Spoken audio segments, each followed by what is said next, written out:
पढ़ाता हूँ, फिर उसमें थोड़ी देर बाद मैं स्टॉप करके आप लोगों से पूछूंगा क्वेश्चन, आप लोग क्वेश्चन कर सकोगे। ठीक है, तो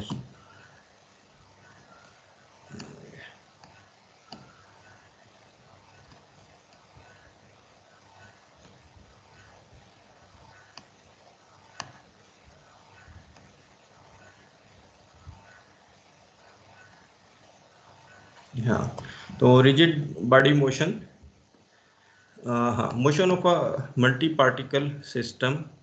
ठीक है, मल्टी पार्टिकल सिस्टम का एक स्पेसिफिक केस जो है वो रिजिड बॉडी होगा, जिसमें जो मल्टी पार्टिकल डिस्टेंसेस हैं अमंग मल्टी पार्टिकल्स जो हैं वो फिक्स होंगे। ठीक, तो ये एक आर्बिट्रेरी शेप बनी हुई है यहाँ पे, ये एक मल्टी पार्टिकल सिस्टम की।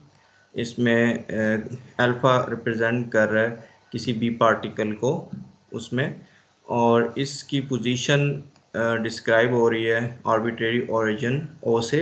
ठीक है, आर अल्फ़ा से। अच्छा, इसको थोड़ा सा देखता हूँ, वो बड़ा हो जाता है तो उसमें, हाँ अब सही।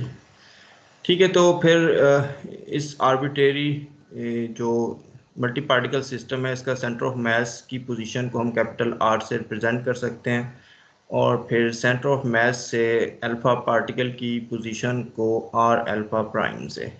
ठीक है, अच्छा, अब ये आपके पास ये ट्राइंगल बन गई है। इसमें जो वेक्टर सम का रिलेशन है वो ये होगा कि R capital R plus R alpha prime वो इक्वल होगा आर अल्फ़ा के। ठीक है, ये रिलेशन होल्ड करता है।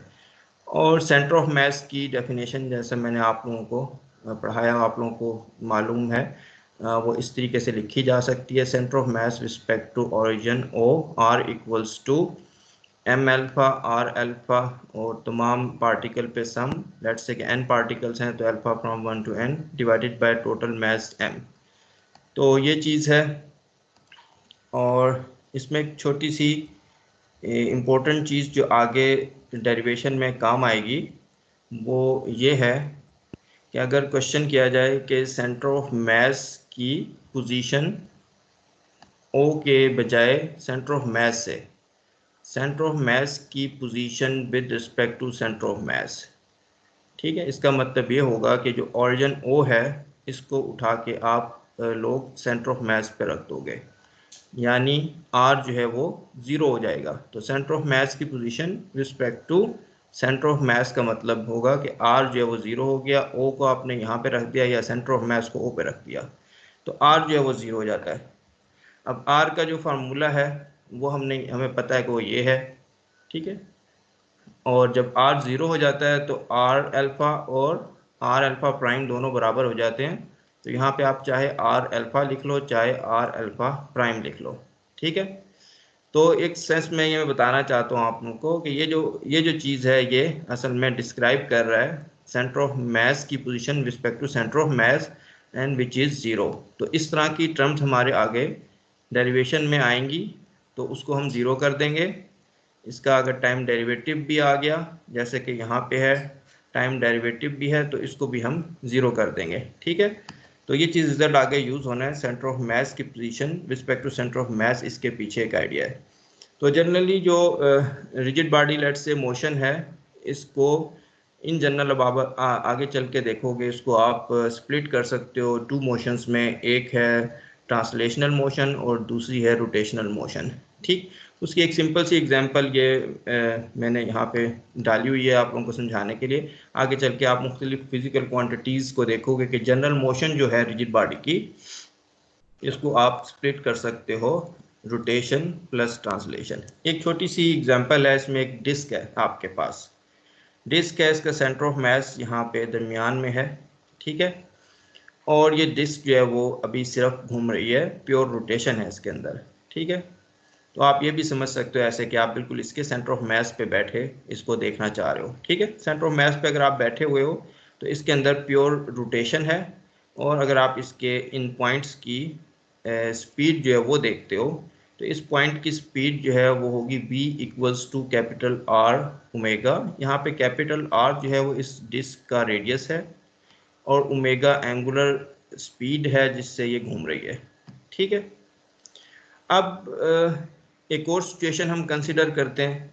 उस सिचुएशन में डिस्क जो है, ठीक है, अब आप इसके सेंटर ऑफ मास से निकल आए बाहर और समझे कि ये डिस्क जो है इसको आप ट्रांसलेट कर रहे हो, ठीक, ट्रांसलेट कर रहे हो, इसके अंदर कोई रोटेशन नहीं है, घूम नहीं रही। इस तरह आप समझ सकते हो जैसे आपने कोई डिस्क जो है वो ज़मीन पे रोल की है, लेकिन वो रोल नहीं हो रही है, स्केटिंग हो रही है उसकी, ठीक है, स्लिपिंग हो रही है। तो बिल्कुल ये सीधी जा रही है ना, ये घूम नहीं रही। तो इस सिचुएशन में ये प्योरली ट्रांसलेशनल जो है मोशन है, जहाँ पे डिस्क जो है वो किसी फर्श पे स्लिप हो रही है। तो इसमें आप सारे पॉइंट्स जो हैं इस डिस्क के वो सेम स्पीड के साथ मूव करेंगे, यानी कि तमाम कोई भी पॉइंट आप ले लो उसकी स्पीड वही होगी जो सेंटर ऑफ मास की स्पीड होगी, ठीक है। देखो यहाँ पे सेंटर ऑफ मास की भी स्पीड VCM है, ऊपर वाला जो पॉइंट है उसकी भी VCM है और नीचे वाला पॉइंट है उसकी भी VCM है। अब अगर इन दो मोशन को आप कंबाइन करते हो तो एक ऐसी सिचुएशन बनती है जिसमें आप कह सकते हैं एक डिस्क है जिसको आपने रोल किया है, ठीक है। अब वो रोल करती हुई जा रही है तो इसके अंदर दो तरह की मोशन है, एक इसके अंदर रोटेशन भी है और एक इसके अंदर ट्रांसलेशन भी है। तो अब ये जो पहली दो सिचुएशन है इसको आप सिंपली ऐड कर लो। अगर आप इनको सिंपली ऐड करते हो तो आप देख सकते हो कि ये जो ऊपर वाला पॉइंट है, सबसे ऊपर वाला पॉइंट, इन दोनों की स्पीड इसमें ऐड हो जाएगी VCM प्लस आर ओमेगा, और जो नीचे वाला पॉइंट है इसमें क्या होगा, इन दोनों की स्पीड जो है वो आपस में कैंसल हो जाएगी। तो VCM यानी ये इसके साथ जो है माइनस आर ओमेगा, ठीक। तो यहाँ पे आप देखो नीचे वाला जो पॉइंट है उसकी स्पीड 0 निकली। तो यहाँ पे जो मोशन है इसमें जो नीचे वाला पॉइंट होता है जो कि जस्ट पॉइंट ऑफ कांटेक्ट होता है, एक इंस्टेंट पे वो जो फ्लोर है उसके साथ टच करता है, वो उसकी स्पीड 0 निकलती है और ऊपर वाले की स्पीड जो है वो 2 टाइम्स हो जाती है, ऊपर वाले की स्पीड जो है वो 2 टाइम्स VCM हो जाती है।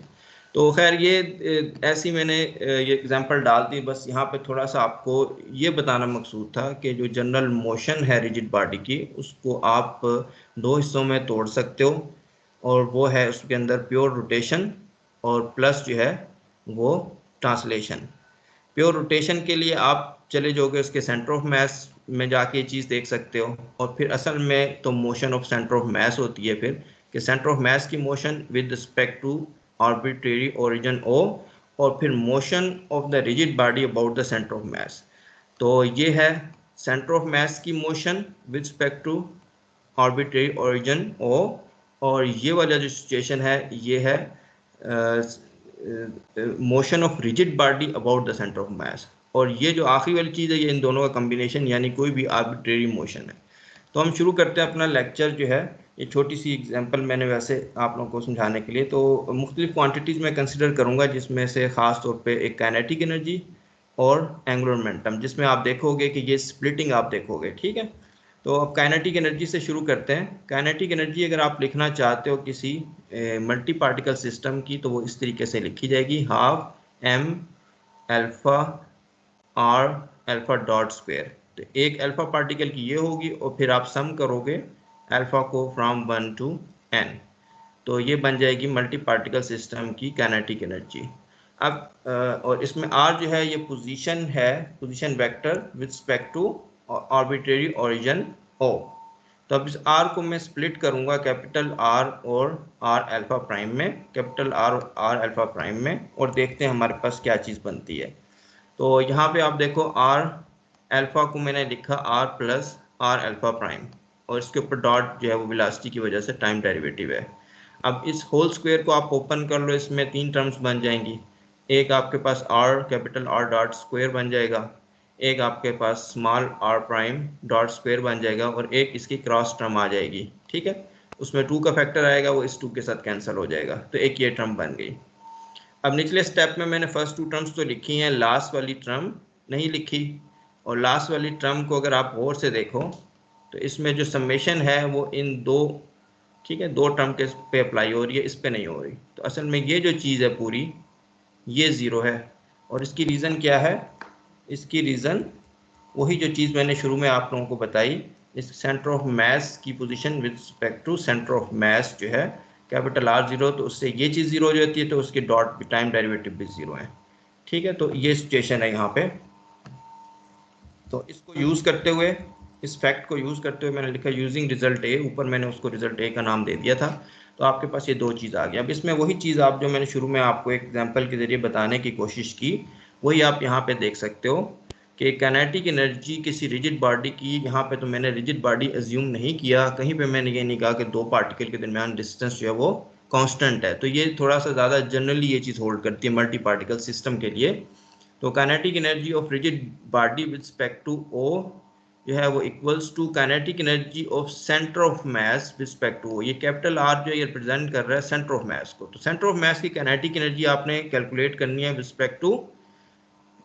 रिस्पेक्ट टू ओरिजिन ओ।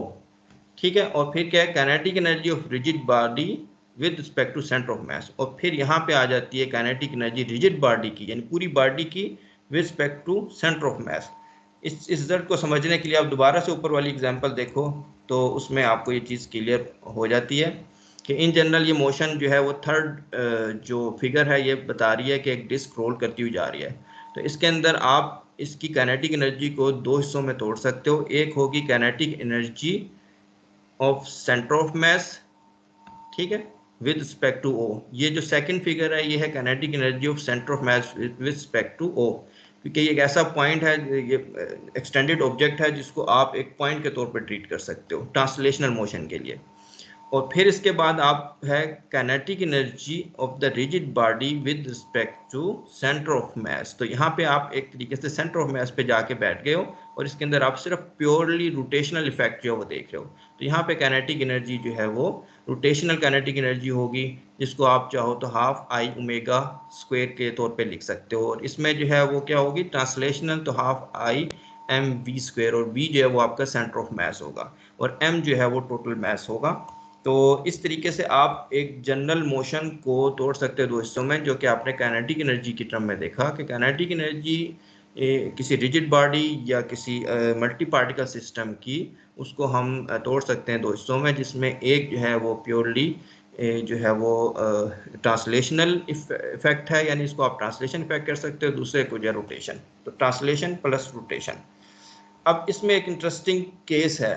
अब ये जो मैंने डेरिवेशन की, इसमें जो कैपिटल आर है, इसमें कैपिटल आर के बजाय अगर मैं इस कैपिटल आर को कह दूं कि ये सेंटर ऑफ मास की पोजीशन नहीं है, बल्कि ये क्या है, ये एक ख़ास पॉइंट है उस बॉडी के ऊपर, रिजिड बॉडी के ऊपर एक ख़ास पॉइंट है जो कि ड्यूरिंग मोशन जो है वो मूव नहीं करता। ड्यूरिंग मोशन वो क्या करता है, मूव नहीं करता। अगर मैं इस डेरिवेशन में इस आर को रिप्लेस कर दूं एक ऐसे पॉइंट की पोजीशन से जो कि ड्यूरिंग मोशन मूव नहीं करता, जिसको मैं कह देता हूं stationary point. If instead R equals to R S P represents the position of a point which remains at rest during motion of n particle system, ठीक है, यानी कि ये चीज़ इसकी वेलोसिटी जीरो है, तो क्या होगा। तो आप ऊपर डेरिवेशन देखें शुरू से, तो उसमें तीन टर्म्स थी, ठीक है, आर का स्क्वायर था, आर प्राइम का स्क्वायर और क्रॉस प्रोडक्ट।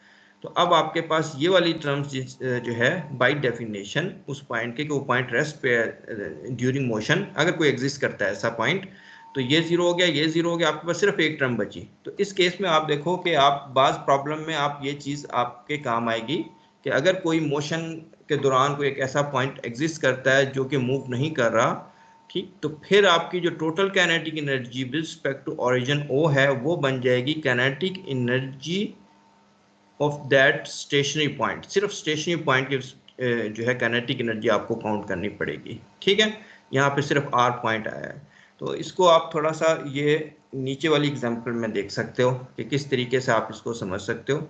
यहाँ पे अब काइनेटिक, ये एक रॉड है जो पिवट पॉइंट ओ के साथ अटैच है और ये रोटेट करता है, घूम सकता है, पूरा घूम सकता है। ये इसका सेंटर ऑफ मास जो इसके मिडल में है।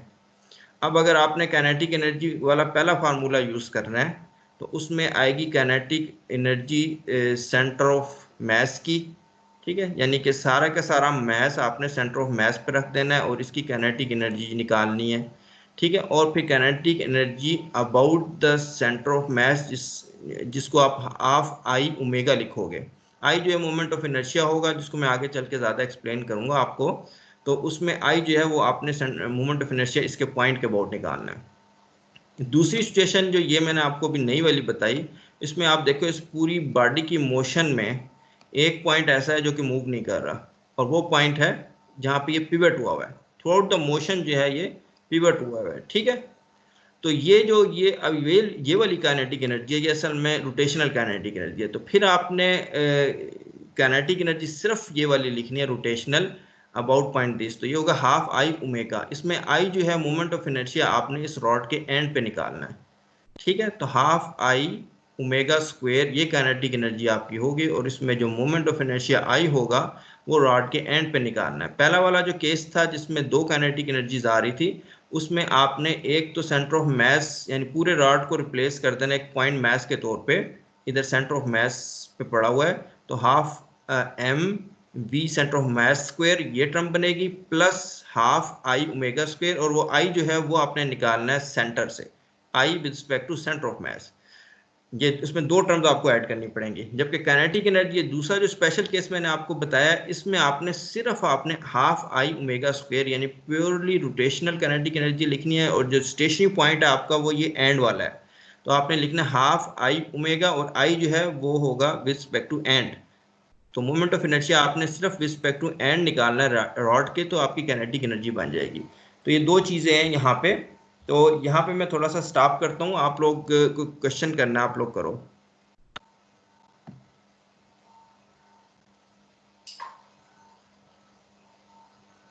सर के जो हमने पीछे लिया था R alpha equal to R alpha prime, ये दोनों इक्वल कैसे हुए थे, ये थोड़ा सा एक्सप्लेन कर दें। अच्छा, तो आर अल्फा और आर अल्फा प्राइम कैसे इक्वल हुए, तो मैं एक ऐसी सिचुएशन कंसिडर की है जिसमें आप centre of mass respect to centre of mass देखना चाहते हो, जिसका मतलब है कि आपने ओरिजिन ओ को उठा के सेंटर ऑफ मैथ पे रख दिया। तो इसको आप कह सकते हो कि इसमें कैपिटल आर जीरो है। जब कैपिटल आर जीरो है तो आर अल्फा और आर अल्फा प्राइम बराबर हो जाते हैं, ठीक है। तो वो डेफिनेशन जो आर की है उसमें आर अल्फा की जगह आप आर अल्फा प्राइम लिख सकते हो। Okay sir. और सर ये एग्जांपल में जो आपने कंबाइन किए थे दोनों फिगर्स, उसमें आपने लिखा था v centre of mass plus R omega equal to 2 VCM, तो ये 2 v सेंटर ऑफ मास कैसे हुआ, ट्वाइस कैसे हो गया। हाँ, ये देखो आपके जब दो मोशंस को आप कंबाइन करोगे तो ये दो वेक्टर कंबाइन होंगे ऊपर के, ठीक है। इस वेक्टर ये जो ऊपर वाला पॉइंट है इसकी वेलोसिटी और इसकी वेलोसिटी आपस में कंबाइंड हो जाएगी।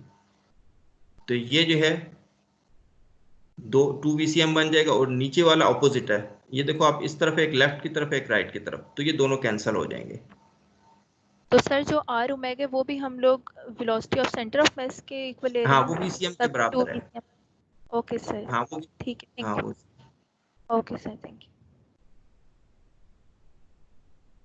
अच्छा, और कोई क्वेश्चन?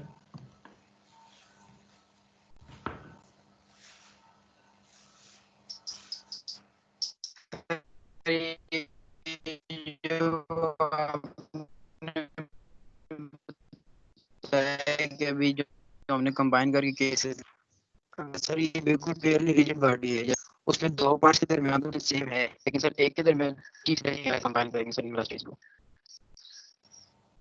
हाँ, तुम्हारी आवाज़ ज़रा ज़्यादा साफ नहीं आ रही, दोबारा।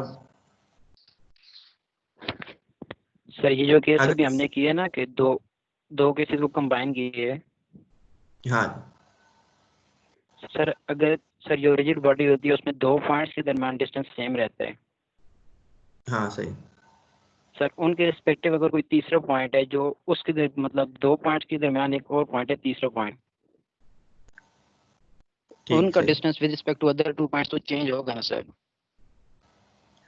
हाँ, अगर वो तीनों पॉइंट रिजिड बॉडी के ऊपर हैं, ठीक है, रिजिड बॉडी का हिस्सा है, तो फिर तो चेंज नहीं होगा बाय डेफिनेशन, कोई भी दो ठीक है पॉइंट, सर। ठीक है। ठीक है तो सर। वो बस ठीक सारे है। पॉइंट्स के आपस में डिस्टेंसेस जो है वो फिक्स है। और कोई क्वेश्चन?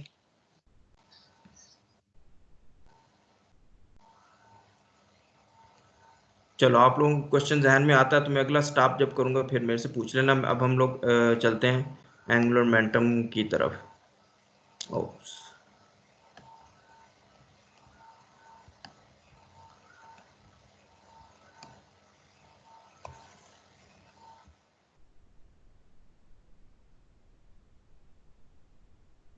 एंगुलर मोमेंटम से पहले एक छोटा सा टॉपिक, ये खास तौर पे अभी जो मैंने ऊपर की डिस्कशन की है वहां पे हमने कोई रिजिड बॉडी एज्यूम नहीं की, वो रिजल्ट जनरल है, ठीक है, मल्टी पार्टिकल सिस्टम के लिए और रिजिड बॉडी के लिए भी।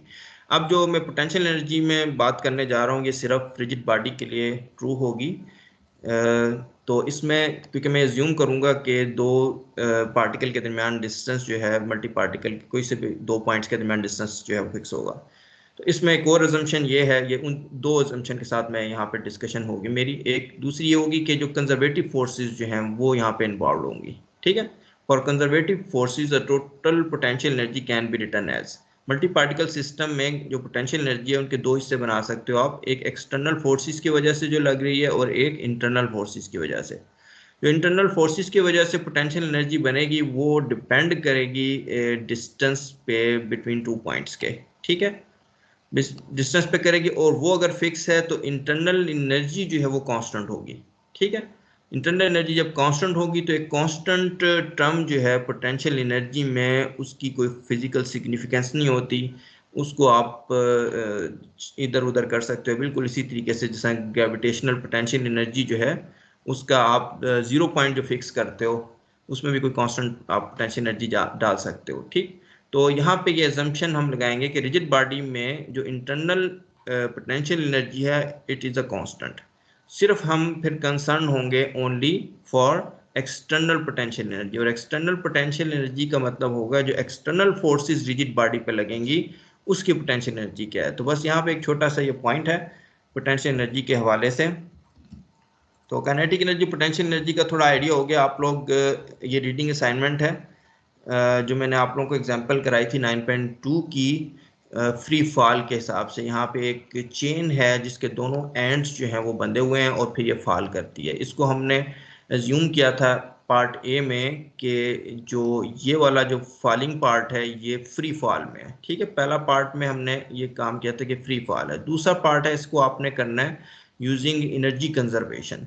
एनर्जी कंजर्वेशन के लिए करना है तो ये सॉल्व हुआ, ये एग्जांपल सॉल्व हुई है मेरियन में, ठीक है। इसमें बस एक जो इम्पोर्टेंट चीज़ है वो ये है कि आपको निकालना आना चाहिए इस जनरल सिचुएशन में कि इसका सेंटर ऑफ मास की लोकेशन क्या है, ठीक है।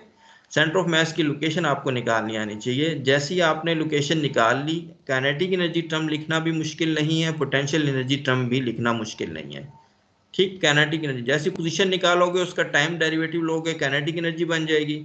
और पोटेंशियल एनर्जी जो ग्रेविटेशनल पोटेंशियल एनर्जी होती है वो तो होती है कि बस आप डिस्टेंस बता दोगे कहाँ पे पड़ा हुआ है सेंटर ऑफ मास, वो डिस्टेंस साथ mg लगाओगे आप पोटेंशियल एनर्जी बन जाएगी। तो सेंटर ऑफ मास आपने असल में इस सिचुएशन में निकालना है। इस सिचुएशन में आपको पता है सेंटर ऑफ मास तो दरमियान में ही है। इसमें क्या होगा, इसमें थोड़ा आपको निकालना पड़ेगा, इस हिस्से का सेंटर ऑफ मास निकाल सकते हो अलग से, इस हिस्से का सेंटर ऑफ मास निकाल सकते हो अलग से, और फिर इन दोनों का सेंटर ऑफ मास निकालोगे तो आपको ये पता चल जाएगा। शायद मैंने जो है वो सेंटर ऑफ मास निकालना शायद बताया हो आपको। तो बस ये इसके अंदर एक छोटी सी डिफिकल्टी है, बाकी और कुछ नहीं है। तो इसमें देखो इसने आंसर दिया हुआ है, पोटेंशियल एनर्जी जो है वो दी हुई है, यहाँ पे रो जो है ये मास पर यूनिट लेंथ है, ठीक है। तो यहाँ पे पोटेंशियल एनर्जी दी हुई है, यहाँ पे काइनेटिक एनर्जी दी हुई है। नेक्स्ट स्टेप होगा कि आपने एज्यूम करना है kinetic energy plus potential energy जो है वो क्या है, वो कांस्टेंट है। तो यहाँ पे आप देख लो kinetic energy plus potential energy constant है। तो इसने एक और तरीका फॉलो किया है, मैंने आप लोगों को ये भी बताया हुआ है कि अगर आप इस इक्वेशन का kinetic energy plus potential energy to constant इसका टाइम डेरिवेटिव ले लो तो आपको एक्सलेरेशन पता चल जाता है। तो एट द एंड इसने एक्सलेरेशन ही निकाला हुआ है, वो देख लो आप एक्सलेरेशन, ये तो एक्सलेरेशन निकालना है आपने, इसको समझना है बस। तो यहाँ acceleration as compare to free fall जो है जी के अलावा भी एक टर्म आ रही है, ठीक है, जी के अलावा भी एक टर्म आ रही है। तो जो फॉल है फ्री एंड का वो जी से ज़्यादा तेज़ है। फिर इसकी पूरी डिस्कशन है नीचे, ये मैंने आप लोगों पे छोड़ दिया कि आप डिस्कशन पढ़ो, इसको समझने की कोशिश करो कि वो क्या इसमें डिस्कशन करता है, किस तरीके से कंपेयर करता है फ्री फॉल के साथ। तो खैर अब हम चलते हैं एंगुलर मोमेंटम की तरफ। Total angular momentum N particle system का लेके चलते हैं। तो आर क्रॉस पी जो है वो होता है किसी भी पार्टिकल का angular momentum, R cross P, और पी को आप लिख सकते हो एम इंटू वेलोसिटी। तो अल्फा पार्टिकल के लिए R alpha into M alpha R alpha dot, ये अल्फा पार्टिकल के लिए एंगुलर मोमेंटम हो गया, और फिर इस एंगुलर मोमेंटम को तमाम पार्टिकल्स के लिए आपने सम कर दिया, alpha equals to 1 to n, तो तमाम पार्टिकल्स का एंगुलर मोमेंटम यानी टोटल एंगुलर मोमेंटम एल बन गया, कैपिटल एल ये।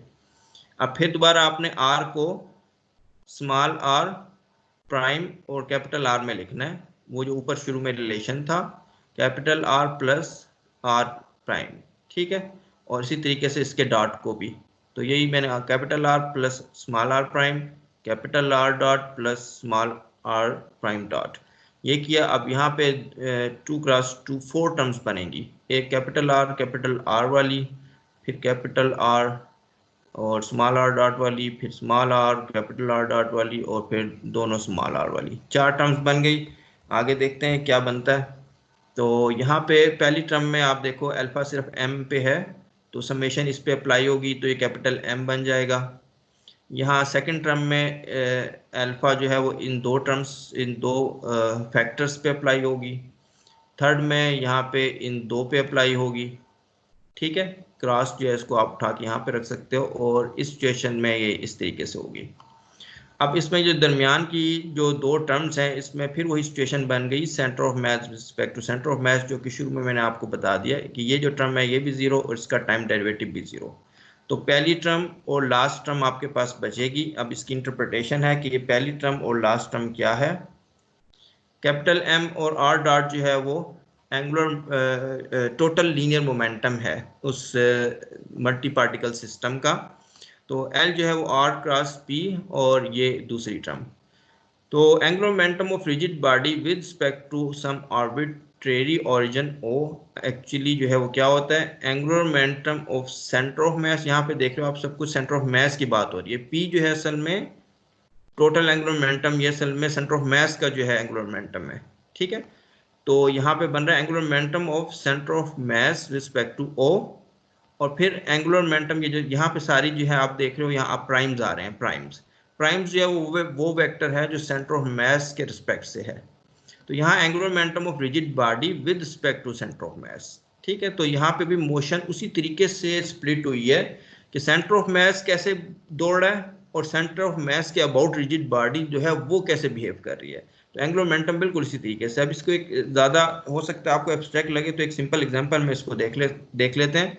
सन है सेंटर में और ये अर्थ है। अर्थ जो है वो सन के गिर्द रिवॉल्व कर रही है, और अर्थ जो है वो अपने एक्सिस के अबाउट भी स्पिन कर रही है, ठीक है।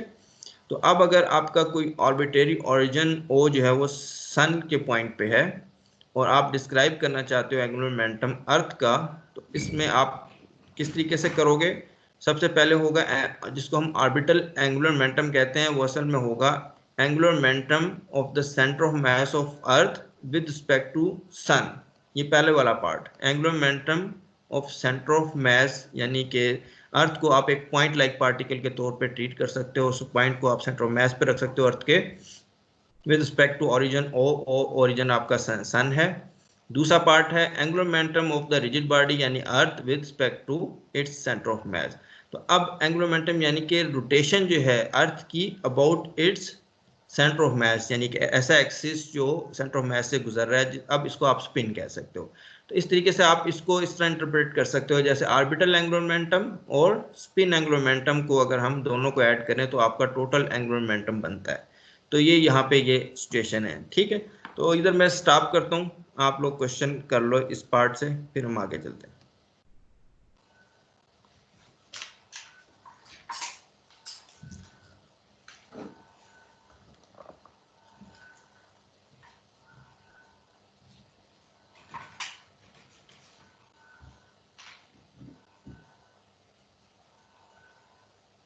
चलो अगर कोई क्वेश्चन नहीं है फिर हम आगे चलते हैं, क्योंकि ये बिल्कुल ये चीज़ इसकी कैलकुलेशन मिलती जुलती है एंगुलर मोमेंटम से।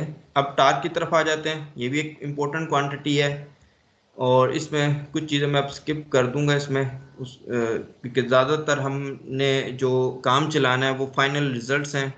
फाइनल रिजल्ट्स की अहमियत की क्या है और इसको कैसे अप्लाई करना है प्रॉब्लम सॉल्व करने के लिए। तो यहाँ पे मैं ज़्यादा मैथमेटिकल कॉम्प्लिकेशंस जो है उसमें नहीं जाना चाहता, तो यहाँ पे इस तरीके से आपको थोड़ा सा शायद बताना भी मुझे मुश्किल हो जाए। तो एंगुलर मोमेंटम हमने निकाल लिया, इसका आप टाइम डेरिवेटिव ले लो, ठीक है।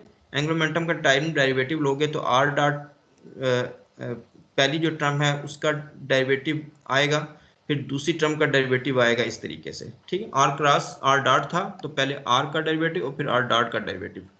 तो आर यहाँ पे पहली टर्म जो है ये इसका डेरिवेटिव आप देखो, ये बन गया r dot cross R dot, यानी कि वेलोसिटी क्रॉस वेलोसिटी, ये जीरो हो जाएगा, ये वाली टर्म बच जाएगी, ये वाली टर्म बच जाएगी। तो ये है एम आर डबल डॉट, ये अल्फा पार्टिकल का के ऊपर लगने वाला एक्सलेरेशन है इनटू एम, तो ये बन जाएगा उस पर लगने वाली फोर्स। उस पर लगने वाली फोर्स दो तरह की हो सकती हैं, एक इंटरनल हो सकती है और एक एक्सटर्नल हो सकती है। एक कोई बाहर का एजेंट उस पर एक्ट कर रहा है, और एक वो फोर्स हो सकती है जो बाकी पार्टिकल जो मल्टी पार्टिकल सिस्टम के वो उस पर एक्ट कर रहे हैं, उसको हम इंटरनल कहेंगे, दूसरी को एक्सटर्नल। तो यहाँ पे आपके पास एक्सटर्नल भी आ गई, इंटरनल भी। अब ये सारे स्टेप्स मैं यहाँ पे स्किप करता हूँ, आपको बस बताता हूँ। फाइनल रिजल्ट में हम अगर एज्यूम करेंगे कि ये जो इंटरनल फोर्स है, ठीक है, ये न्यूटन का weak law, Newton third law का वीक लॉ अगर जो है फॉलो करती है, ठीक। अल्फा बीटा पे जो फोर्स लगा रहा है वो इक्वल है एंड ऑपोजिट जो कि बीटा अल्फा पे लगा रही है। ये दो अजम्पशन हम यूज कर सकते हैं, दो अजम्पशन नहीं कहनी चाहिए, हाँ ठीक है, दो अजम्पशन। दूसरे में आपको प्लस ये भी अज्यूम करना पड़ेगा कि वो जो फोर्स दोनों एक दूसरे पे लगा रहे हैं, जिसमें आप न्यूटन थर्ड लॉ अप्लाई कर रहे हो, वो force should be along the points joining there centres, ठीक है, शुड बी रेडियल जो है। तो ये दूसरी है जिसको मैंने कहा था कि स्ट्रॉन्ग फॉर्म है न्यूटन की। तो ना सिर्फ ये फोर्सेस जो अल्फा और बीटा पार्टिकल्स एक दूसरे पे लगाते हैं वो इक्वल एंड ऑपोजिट है, प्लस इसके अंदर ये रिस्ट्रिक्शन है कि वो उस लाइन के अलोंग है जो कि इन दोनों के सेंटर को, इन दोनों पॉइंट पार्टिकल्स को ज्वाइन करती है। ये दो अजम्पशंस लगाना ज़रूरी है इस फाइनल रिजल्ट को ऑब्टेन करने के लिए, जो मैंने नीचे रखा हुआ है, जो कि आप लोगों को समहाउ मैकेनिक्स के शुरू के कोर्सेज हैं उनमें भी आप लोगों को ये चीज़ पता थी, लेकिन यहाँ पे आप थोड़ा सा ज़्यादा डिटेल में उसको समझ सकते हो। तो rate of change of angular momentum actually आखिर में निकल के आता है एक्सटर्नल टॉर्क के बराबर। इंटरनल जो है वो सारी चीज़ ख़त्म हो जाती है, इंटरनल फोर्सेस का इफेक्ट ख़त्म होता है, और उसके पीछे हमने जो अजम्पशन लगाई है वो न्यूटन की स्ट्रॉन्ग फॉर्म जो है वो यूज़ की है, या वीक फॉर्म भी कह सकते हो, एक स्टेप में वीक फॉर्म है, दूसरे में स्ट्रॉन्ग। तो rate of change of angular momentum एक रिजिड बॉडी का, क्योंकि अब यहाँ पे जो अजम्पशंस लगी हुई हैं इसमें, ठीक है, तो इसमें आप जो है वो एक्सटर्नल टार्क के बराबर है, टोटल एक्सटर्नल टार्क। इसमें इंटरनल फोर्सेस जो है वो कोई रोल प्ले नहीं करती, ठीक है। इंटरनल फोर्सेस वैसे अगर देखा जाए कि वो अगर कोई रोल प्ले करती तो कोई भी रिजिड बॉडी जो कि खुद ब खुद ही जो है वो रोटेट होना शुरू हो जाती, वो भी कुछ ना कुछ रोटेशनल इफेक्ट या ट्रांसलेट होना शुरू हो जाती। तो ये भी एक रीजनेबल अजम्पशन है कि रिजिड बॉडी जो है वो एक जगह पड़ी है तो पड़ी ही रहती है, जब तक कि उस पर आप कोई एक्सटर्नल फोर्स जो है वो नहीं लगाते। तो फाइनल रिजल्ट हमारा टार्क के हवाले से ये है कि rate of change of angular momentum जो है वो एक्सटर्नल टार्क के बराबर है। बिल्कुल इसी तरीके से जिस तरीके से rate of change of linear momentum जो है वो एक्सटर्नल फोर्स के बराबर होता है। तो यहाँ पे मैंने रोटेशनल जो वर्जन है न्यूटन सेकंड लॉ का कह सकते हो आप, वो आपको बता दिया। इससे पहले हमने प्रीवियस लेक्चर में अगर आपको याद होगा तो उसमें मैंने ये बताया था कि ठीक है, कि rate of change of linear momentum जो है वो किसके बराबर है, एक्सटर्नल फोर्स के। और उसी को यूज़ करते हुए हमने ये एग्जांपल सॉल्व की थी फॉलिंग चेंज वाली जो है, ठीक है, चेंज जो है फॉलिंग चेंज वाली। तो ये दो वर्जन हो गए यहाँ पे इन जनरल के, इसमें रोटेशनल मोशन भी है और लीनियर मोशन भी है, और लीनियर मोशन में लीनियर मोमेंटम आ गया और रोटेशनल मोशन में एंगुलर मोमेंटम आ गया। तो अब हम एक टॉपिक शुरू करने लगे हैं, वो है इनर्शिया टेंसर। उससे पहले अगर आपका कोई क्वेश्चन है मैं यहाँ स्टॉप कर लेता हूँ।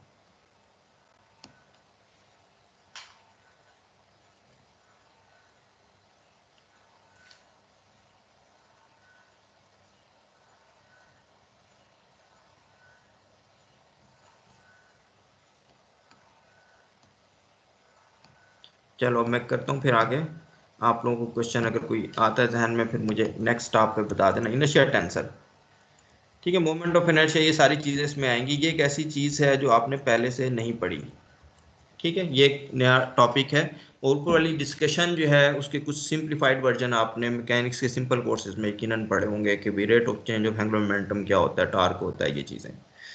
तो अब इसको थोड़ा सा आप बोर्ड से देख लेना, इसकी थोड़ी सिंपल सी डेरिवेशन है, इसमें थोड़ी जो है वो कंपोनेंट नोटेशन यूज होगी जिसको आप टेंसर नोटेशन भी कह सकते हो। तो consider a rigid body rotation about an arbitrary axis N, कोई एन यूनिट वेक्टर है जिसके अबाउट रिजिड बॉडी रोटेट कर रही है विद एंगुलर वेलोसिटी।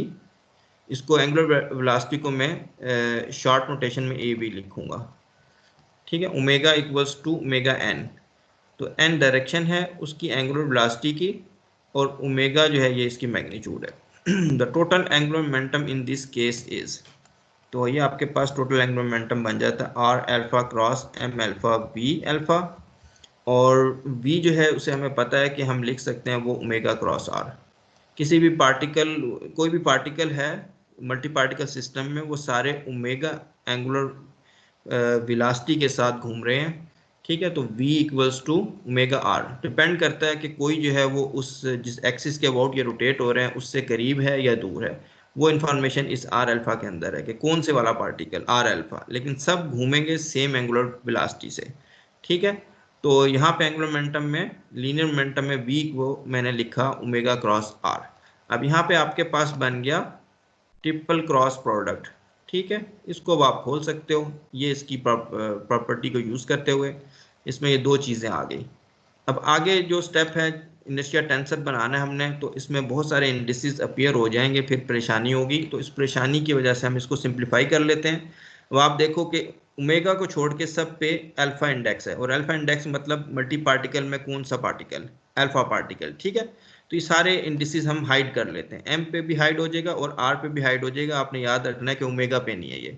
तो यहाँ पे नेक्स्ट स्टेप पे मैंने ये इसको लिख दिया, let's hide alpha index for now and we will recover it later, just अपनी डिस्कशन को आसान बनाने के लिए। अब इस पूरे रिलेशन को मैं कंपोनेंट फॉर्म में लिखना चाहता हूँ, कंपोनेंट नोटेशन में। इसमें आपने ये बात याद रखनी कि आर के ऊपर जब मैं इंडेक्स आई डालूंगा तो आर आई नहीं लिखूंगा बल्कि एक्स आई लिखूंगा, ये बात आपने याद रखनी है, ठीक है। आर आई को मैं एक्स आई लिखूंगा। तो यहाँ पे मैंने इंडेक्स आई डाला, ये बन गया एंगुलर मोमेंटम आई। यहाँ पे ये स्केलर है आर डॉट आर, तो जो आई इंडेक्स है वो आएगा ओमेगा पे, ये ओमेगा पे, ये आर डॉट ओमेगा ये स्केलर है इस पे नहीं आएगा, यहाँ पे आएगा आर पे। तो आर के ऊपर मैं आई इंडेक्स लिखूंगा तो ये बन जाएगा एक्स आई। इसके बाद ये डॉट प्रोडक्ट है आर डॉट आर, इनको आप लिख सकते हो एक्स के, ठीक है। कोई भी आप डमी इंडेक्स यूज कर सकते हो रिपीटेड इंडेक्स स्केलर प्रोडक्ट को रिप्रेजेंट करने के लिए। इसी तरीके से आर डॉट ओमेगा जो है इसको भी डॉट प्रोडक्ट आप लिख सकते हो एक्स जे, यहाँ पे के भी लिख सकते हो, जे भी लिख सकते हो, आई नहीं लिखना वरना तीन इंडिसेस सेम आ जाएंगे, ठीक है। आई जो है वो आप देखो ये फ्री इंडेक्स है, इस तरफ फ्री इंडेक्स इस तरफ फ्री इंडेक्स बैलेंस होने चाहिए किसी भी इक्वेशन में, और जो रिपीटेड इंडेक्स हैं वो दो से ज़्यादा रिपीट नहीं होने चाहिए ताकि समेशन का पता चले, ठीक है। तो आर डॉट आर को मैंने एक्स के लिखा और आर डॉट ओमेगा को मैंने एक्स जे ओमेगा जे लिखा। नेक्स्ट स्टेप में सिर्फ एक काम किया मैंने कि ओमेगा आई को लिखा delta i j omega j. Delta i j आपको मैंने बताया था क्रोनेकर डेल्टा है, तो ये इसी तरीके से है मैट्रिक्स फॉर्म में कि जैसे आप एक आइडेंटिटी मैट्रिक्स को एक कॉलम मैट्रिक्स के साथ मल्टीप्लाई कर दो तो वही चीज़ बन जाती है, ठीक है। तो और तरीकों में भी आप समझ सकते हो, जे पे समेशन है, जे अगर जो है जब तक आई के बराबर नहीं होगा तो अपना रिजल्ट नहीं देगा, तो यही चीज़ बन जाएगी। तो ओमेगा आई को मैंने डेल्टा आई जे ओमेगा जे लिख दिया। क्यों लिखा? ताकि यहाँ पे भी ओमेगा जे था, यहाँ पे भी ओमेगा जे बन जाए, मैं ओमेगा को बाहर निकाल लूँ। तो नेक्स्ट स्टेप पे मैंने ओमेगा को बाहर निकाल लिया, ओमेगा जे को। बाकी हमारे पास जो चीज़ रह गई है वो ये है, और ये जो बाकी चीज़ बची हुई है इसको हम कहते हैं एम समेत आई जे टेंसर इनर्शिया जो है, ठीक है। तो अब टेंसर इनर्शिया की डेफिनेशन को हम लोग अलग से लिख लेते हैं। ये हमारे पास फाइनल डेफिनेशन बनी आई जे एम और ये सारी, ठीक है। अब इसके जो इंडिसेस मैंने छुपा दिए थे वो निकाल लेते हैं। तो दो केसेस बना लेते हैं। एक केस जो है हमारा जो कि हम कंसिडर करते आए वो है डिस्क्रीट मास डिस्ट्रीब्यूशन का, जिसमें बहुत सारे n पार्टिकल्स हैं और उसमें अल्फ़ा की नोटेशन मैंने यूज़ की हुई थी। तो मैंने बताया था आपको कि अल्फ़ा की नोटेशन कहाँ कहाँ निकलेगी, m पे और x पे, ठीक है। ये अल्फ़ा आ गया, इस पे भी अल्फा आ गया, इस पे भी अल्फा आ गया, इस पे भी अल्फा, इस पे भी अल्फा। अल्फा बता रहा है कौन से वाला पार्टिकल, और आई जे जो है वो बता रहे हैं कि इसका एक्स एक्सिस, इसका वाई एक्सिस, इसका जी एक्सिस। ठीक है, ये 3 स्पेस में है ये पार्टिकल, तो इसकी पोजीशन का एक्स कंपोनेंट, वाई कंपोनेंट, जी कंपोनेंट, तो इसलिए मिक्स नहीं करना आपने। तो अल्फा जो है इस पे समेशन मैंने एक्सप्लिसिट लिख दी है, क्योंकि यहाँ पे 3 दफ़ा ये रिपीट हो रहा है, इस पे आइंस्टाइन कन्वेंशन नहीं है। जबकि आई जे जो है ये के जो है इस पे आइंस्टाइन समेशन कन्वेंशन है, के के साथ रिपीट हो रहा है। ठीक है, तो ये बन गया आपका फार्मूला इनर्शिया टेंसर का डिस्क्रीट के लिए। और फिर कंटिन्यूस डिस्ट्रीब्यूशन के लिए ये नीचे कंटिन्यूस डिस्ट्रीब्यूशन में ये होता है कि m की जगह आप dm लिख लो। ठीक है, और ये जो dm मैस, छोटा सा मैस है dm, इसकी पोजीशन है x।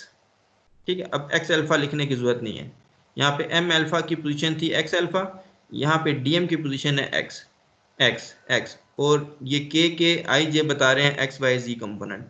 तो कंटिन्यूस डिस्ट्रीब्यूशन के लिए इंटीग्रेशन आ जाएगी और ये बन जाएगा। और यहाँ पे अब आपके लिए आसान है, अगर आप ये आसानी है कि अगर लीनियर मास डिस्ट्रीब्यूशन है तो dm को आप लिख सकते हो लैम्डा dl, लैम्डा मास पर यूनिट लेंथ है। और अगर सरफेस मास डिस्ट्रीब्यूशन है तो आप लिख सकते हो सिग्मा dA, और अगर वॉल्यूम मास डिस्ट्रीब्यूशन है तो आप लिख सकते हो रो डी टाउ, मास पर यूनिट वॉल्यूम। अब इसकी डेफिनेशन जो इनर्शिया टेंसर की है, जैसी सिचुएशन होगी उसके हिसाब से आपने फार्मूला यूज़ करना है। अगर मैं डिस्क्रीट मैसेज दे दूं तो आपने ये फार्मूला यूज़ करना है, और अगर कंटिन्यूस है तो ये यूज़ करना है। इसकी एक इंपॉर्टेंट चीज़ है कि इन जनरल आई और जे की वैल्यू 1 2 3 1 2 3 जाएगी। 1 2 3 1 2 3 3 3 9 एलिमेंट्स है ये। ठीक है, 3x3 मैट्रिक्स, आप इसको अपने जहन में इसकी पिक्चर बना सकते हो। तो लेकिन आपको 9 क्वांटिटीज़ नहीं निकालनी है, बल्कि आप इस प्रॉपर्टी को अगर देखो, इसके अंदर ये प्रॉपर्टी होल्ड करती है कि आई जे जे आई ये सिमेट्रिक है, अपने 2 इंडिसेस में सिमेट्रिक है। किस तरीके से सिमेट्रिक है, एक स्ट्रक्चर इसका जो डेल्टा आई जे का है, delta i J is just like identity matrix. Identity matrix जो है वो सिमेट्रिक होता है। और दूसरा पार्ट यहाँ पे आई जे, आप देख सकते हो इसको, चाहे एक्स जे को इधर लिख लो, चाहे एक्स आई को इधर, तो ये डजेंट मैटर। तो इसका मतलब है कि इनर्शिया टेंसर सिमेट्रिक होता है। जो सिमेट्रिक होता है तो फिर 3 × 3 + 1 / 2 ये इसके इंडिपेंडेंट कंपोनेंट्स होते हैं। तो there are only 6 independent elements. तो आपको सारे के सारे नहीं निकालने हैं। जो 1 2 होगा वो 2 1 के बराबर होगा, 1 3 जो है 3 1 के बराबर होगा, 2 3 जो है वो 3 2 के बराबर होगा। आपको ये 3 निकालने होंगे, और 1 1 2 2 और 3 3। तो इस तरह 6 एलिमेंट्स आपको निकालने होंगे सिर्फ। अब 6 एलिमेंट्स हैं, इसमें से जो डायगोनल एलिमेंट्स हैं उनका एक स्पेशल नेम है। जो डायगोनल एलिमेंट्स कौन से हैं, जिसमें आई और जे दोनों बराबर होते हैं, यानी 1 1 2 2 3 3, इसको कहते हैं moments of inertia. 1 1 about x1 axis, 2 2 about x2 axis, 3 3 about x3 axis. ये आगे चल के एग्जाम्पल्स जब हम करेंगे उसमें आपको और ज़्यादा क्लियर होता जाएगा। इसके अलावा जो ऑफ डायगोनल एलिमेंट्स हैं 1 2 1 3 और 2 3, जहाँ पे आई जे के बराबर नहीं है, उसको कहा जाता है प्रोडक्ट ऑफ इनर्शिया। ठीक है, तो जो डायगोनल एलिमेंट्स हैं they are called moments of inertia, और जो ऑफ डायगोनल एलिमेंट्स हैं they are called product of inertia. अब ये 2 इंडिसेस आ गए हैं इनर्शिया टेंसर पे। पहला इंडेक्स अगर आप देखो ऊपर इसकी डेरिवेशन में, तो वो इंडेक्स वही है जो कि एंगुलर मोमेंटम पे है। यहाँ देखो आप आई है इस पे एंगुलर मोमेंटम पे, और यहाँ पे भी इनर्शिया टेंसर पे भी आई है। तो इस पहले इंडेक्स का ताल्लुक एंगुलर मोमेंटम से है, जबकि दूसरा इंडेक्स जो है जे, वो सेम है जो कि यहाँ पे एंगुलर वेलोसिटी के ऊपर है। तो इसलिए आपको थोड़ा सा रेलेवेंस पता चल गया फिजिकल पॉइंट ऑफ व्यू से। पहला इंडेक्स जो है वो इशारा कर रहा है एंगुलर मोमेंटम की तरफ, और दूसरा इंडेक्स जो है वो इशारा कर रहा है एंगुलर वेलोसिटी की तरफ। तो इसकी फिजिकल इंटरप्रिटेशन आप कर सकते हो यहाँ पे इस हिसाब से। ठीक है, कि इनर्शिया टेंसर जो है कि इसमें आई जो है वो एंगुलर मोमेंटम की डायरेक्शन को बता रहा है, और दूसरा जो है वो आपको एंगुलर वेलोसिटी की डायरेक्शन बता रहा है। तो यहाँ पे इस चीज़ से आपको ये चीज़ पता चल रही है कि एंगुलर मोमेंटम जो है, लेट्स से मैं यहाँ पे लिखता हूँ, अगर एल आई जो है वो बराबर है आई जे और यहाँ पे ओमेगा जे। ठीक है, ये सिचुएशन अभी हमारे पास है। तो इससे आपको ये पता चल रहा है कि जो डायरेक्शन एंगुलर मोमेंटम की है वही डायरेक्शन ओमेगा की नहीं है, या जो ओमेगा की है वो आई की है, अनलेस के आई और जे बराबर हों। अगर आई और जे बराबर होंगे तो जो डायरेक्शन एंगुलर वेलोसिटी की होगी वही डायरेक्शन एंगुलर मोमेंटम की होगी। तो ये एक इम्पोर्टेंट रिजल्ट है जो आप लोगों ने इस क्लासिकल मैकेनिक्स में सीखना है, और आप सीख रहे हो कि angular momentum in general angular velocity की डायरेक्शन में नहीं होता। ठीक है, तब होगा जब ये आई जो है ये एक स्केलर क्वांटिटी होगी। जब ये स्केलर क्वांटिटी होगी, जिस तरह F equal to M A, F equal to M A में क्या होता है, मैस जो है वो एक स्केलर क्वांटिटी होती है, तो फोर्स की डायरेक्शन वही होती है जो एक्सेलरेशन की होती है। यहाँ पे अब आपने ये चीज़ समझनी है कि एंगुलर मोमेंटम भी एक वेक्टर है, एंगुलर वेलोसिटी भी एक वेक्टर है, लेकिन angular momentum in general angular velocity की डायरेक्शन में नहीं होता। और उसकी रीज़न ये है कि इनके दरमियान जो प्रोपोर्शनैलिटी वाली जो चीज़ आती है, ठीक है, वो एक स्केलर क्वांटिटी नहीं है, वो एक टेंसर है। ठीक है, आई जो है वो टेंसर है। लेकिन आप जो बेसिक लेवल पे मैकेनिक्स के कोर्स होते हैं वो आप लोगों को इनर्शिया टेंसर के बारे में नहीं बताते। ठीक है, तो वो ऐसी स्पेशल सिचुएशन कंसीडर करते हैं जहाँ पे इनर्शिया टेंसर रिड्यूस हो जाता है एज अ स्केलर। वो मैं यहाँ पे आप लोगों को बताऊंगा कि वो किन सिचुएशन में इनर्शिया टेंसर स्केलर बन जाता है, और वहाँ पे आप ये बिल्कुल आसानी से अज्यूम कर सकते हो कि एंगुलर मोमेंटम जो है वो एंगुलर वेलोसिटी की डायरेक्शन में होता है।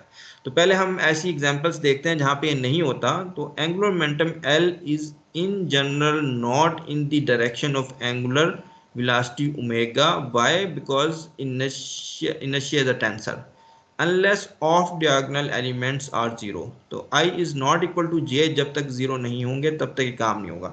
एक सिंपल एग्जांपल में आप ये ऑब्जर्वेशन देख सकते हो कि एंगुलर वेलोसिटी और L जो है वो डिफरेंट डायरेक्शन में है। बहुत ही सिंपल ये एग्जांपल है। इसमें आप देखो एक छोटा सा मैस M है, ठीक है, ये मैस M असल में एक सर्कल में मूव कर रहा है यहाँ पे अबाउट Z एक्सिस। अब ये एक सर्कल में जब मूव कर रहा है अबाउट Z एक्सिस, तो इसकी एंगुलर वेलोसिटी आप गैस कर सकते हो वो होगी अलोंग द Z एक्सिस।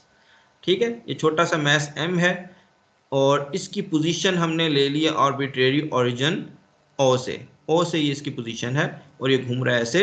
इसकी एंगुलर वेलोसिटी बन गई ओमेगा। अब अगर आपसे कोई पूछे कि आप बताओ इसकी एंगुलर मोमेंटम की डायरेक्शन क्या है, ठीक है, तो इसने यहाँ बनाई हुई है, आप लोगों को ये समझ आएगी इस तरह की। L जो है वो क्या होता है, R क्रॉस V। ठीक है, R क्रॉस V जो होता है। तो अब आप देखो कि आप R की डायरेक्शन ये है, और अगर ये सर्कल में मूव कर रहा है, इस पॉइंट पे इसकी velocity into the page होगी। ठीक है, यहाँ से जाएगा और फिर यहाँ से पेज, आपके पेज से बाहर निकलेगा, फिर इनटू द पेज, इस तरीके से। तो इस पॉइंट पे वेलोसिटी इनटू द पेज है, और आर की डायरेक्शन जो है वो इस तरीके से ऊपर की तरफ जा रही है। ठीक है, इस तरीके से। अब अगर आप आर को रोटेट करो अबाउट वी, ठीक है, आर को रोटेट करो अबाउट वी, तो आप देखोगे कि एंगुलर वेलोसिटी जो है, एंगुलर मोमेंटम जो है वो इस डायरेक्शन में निकलेगा यहाँ पे। ठीक, आर को आपने रोटेट करना है अबाउट वी। वी की डायरेक्शन मैंने आपको बता दी कि वो इनटू द पेज है। ठीक, और आर को रोटेट करोगे तो एंगुलर मोमेंटम। तो यहाँ पे मैं थोड़ी सी आपको कोशिश करता हूँ समझाने की, अगर आपको मेरी नज़र आ रही है वीडियो। ठीक, एक तो ये इस तरीके की सिचुएशन बनी हुई है। ठीक, इस तरीके की सिचुएशन, ये जा रहा है आर और इन टू दी पेज जो है ये बी। इसको मैं आर को थोड़ा सा आगे निकाल लेता हूँ इसकी डायरेक्शन में, फिर आपने आर को रोटेट करना है वी की डायरेक्शन में, तो आप देखोगे कि ये बन जाएगा, ये डायरेक्शन बन जाएगी इसकी एंगुलर मोमेंटम की। ठीक है, तो थोड़ी बहुत मैंने कोशिश की है, होपफुली आपको समझ आ गई होगी ये। तो ये एंगुलर मोमेंटम की डायरेक्शन है। तो एंगुलर मोमेंटम आप देख रहे होगे कि ओमेगा की डायरेक्शन में नहीं है, एंगुलर मोमेंटम जो है वो ओमेगा की डायरेक्शन में नहीं है। तो ये एक एग्जांपल है जो आपको बता रही है कि ये चीज़ इस तरीके से चलती है। ठीक है, तो अब आप, मैं स्टॉप करूंगा, आपके क्वेश्चन भी लूंगा, और आप लोग से क्वेश्चन ये है मेरा कि क्या हम इसमें कोई ऐसी छोटी सी मॉडिफिकेशन कर सकते हैं इस एग्जांपल में जिससे एंगुलर मोमेंटम जो है वो ओमेगा की डायरेक्शन में हो जाए। तो वो आपने बतानी है, साथ साथ आप क्वेश्चन भी कर लो। यहाँ पे मैं स्टॉप करता हूँ।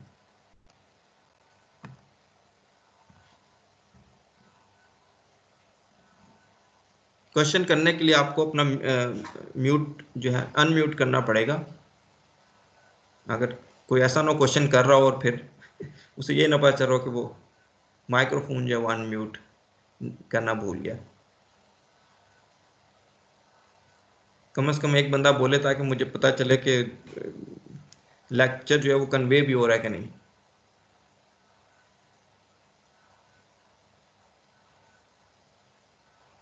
नजीबुल्ला बता सकता है कि हाँ आवाज़ आ रही है, सही रिकॉर्डिंग हो रही है।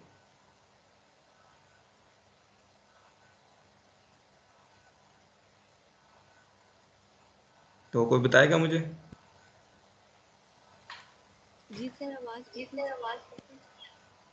ये सारे ऐसे तो नहीं वो प्रेजेंट होके जो उनसे बाकी अपने घर के काम करना शुरू कर दिया उन्होंने। अच्छा, कोई है तो मुझे इस क्वेश्चन का जवाब देगा कि ये जो मैंने एग्जांपल दी जिसमें आपको बताया कि एंगुलर वेलोसिटी जो है वो एंगुलर मोमेंटम के अलोंग नहीं है, तो कोई इस पे कोई सारे ख्याल करेगा कि कुछ इसमें क्या काम किया जा सकता है इसको कि एंगुलर मोमेंटम और ओमेगा दोनों सेम डायरेक्शन में हो जाए।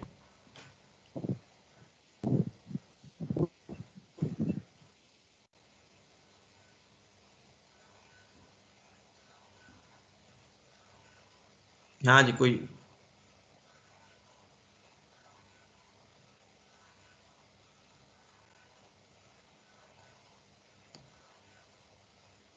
अच्छा, चलो आगे मैं बताता हूँ आप लोगों को। अच्छा, ये देखो आप लोग ये सर सर वो थोड़ा हाँ इंडिसेस का दोबारा समझा दें, इंडिसेस का नहीं समझ आया था। इंडिसेस जो है इसमें इनर्शिया टेंशन के इंडिसेस। जी सर जी, जो शुरू में आप इंडिसेस कर रहे थे ना वो सर। डेरिवेशन जो है वो अगर डेरिवेशन के स्टेप्स आप पूछ रहे हो दरमियान में इंडिसेस किस तरीके से बने, वो इतना मैं उसको अहमियत नहीं दूंगा। आखिर में जो रिजल्ट है, यानी कि जैसे कि ये रिजल्ट बन गया एल आई इक्वल्स टू ये आई जे, इसको समझने की ज़्यादा ज़रूरत है। ठीक है, ये अब इसमें जो है ये कि एंगुलर मोमेंटम एक वेक्टर क्वांटिटी है, इसके तीन, ठीक है, तीन कंपोनेंट है। और एंगुलर वेलोसिटी ये भी एक वेक्टर क्वांटिटी है, इसके तीन कंपोनेंट हैं। ठीक होना चाहिए जिस तरह F equal to M A होता है, ये मैं बताना चाह रहा था आपको, एफ इजिकल टू एम ए।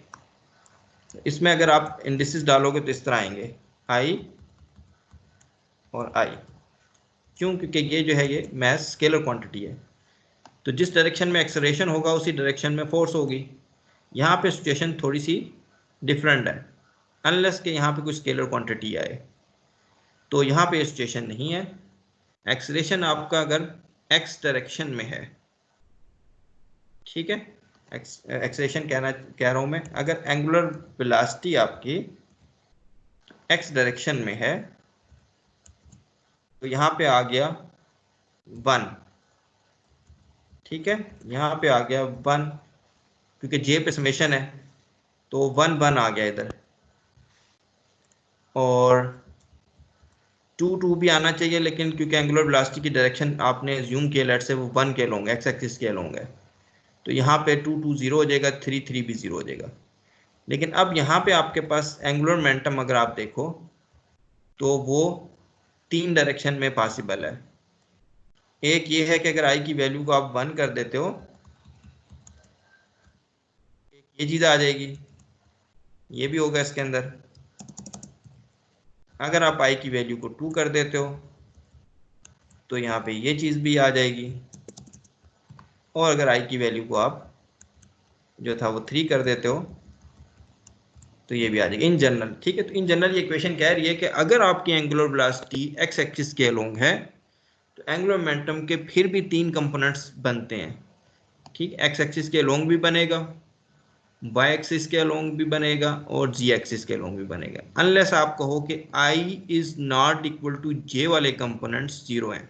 ठीक है, ये तो उस बॉडी के हिसाब से हमें देखना पड़ेगा, उस बॉडी के हिसाब से और भी चीज़ें हैं जो मैं नीचे बताऊंगा आप लोगों को। अगर ये 2 1 और 3 1 0 हो जाएं तो फिर आपके पास ये चीज़ बनती है कि आई जो एंगुलर मोमेंटम की जो डायरेक्शन है वो एंगुलर वेलोसिटी की डायरेक्शन में है। ठीक है, बिल्कुल इस तरीके से जैसे कि आप लोग पढ़ते हो F = ma वाली सिचुएशन।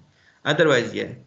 दूसरी चीज़ जो है आप देखो यहाँ पे जो पहला इंडेक्स है जे, पहला इंडेक्स आई जो है उसका रेफरेंस एंगुलर मोमेंटम की तरफ है और दूसरे इंडेक्स का जो रेफरेंस है वो एंगुलर वेलोसिटी की तरफ।